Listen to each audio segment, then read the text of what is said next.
ഇന്ന് നമുക്ക് ഒരു അച്ചാർ ഉണ്ടാക്കി നോക്കാം. ഉള്ളി അച്ചാർ.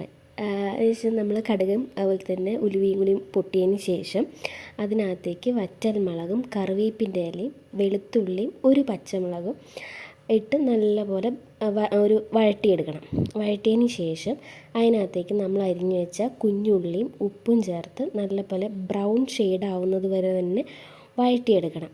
നല്ലപോലെ വഴണ്ട് വന്നതിന് ശേഷം അതിനകത്തേക്ക് 2.5 സ്പൂൺ കാശ്മീരി മുളക് പൊടിയും മഞ്ഞൾപ്പൊടിയും എരിവിനനുസരിച്ച് മുളക് പൊടി ഇട്ട് നല്ലപോലെ മൂപ്പിച്ച് വരുന്നതിന് ശേഷം ആവശ്യത്തിന് വേണ്ട വിനാഗിരി ഒഴിച്ച് കുറച്ച് ചൂടുവെള്ളം ഒഴിച്ച് ഒന്ന് തിളച്ച് വന്നതിന് ശേഷം നമുക്കത് ഓഫ് ചെയ്യാം.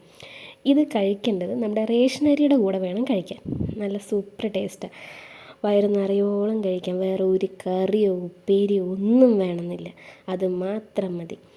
അങ്ങനെ കഴിച്ചാൽ നല്ല അടിപൊളി ടേസ്റ്റായിരിക്കും. ഒന്ന് ട്രൈ ചെയ്ത് നോക്കേ.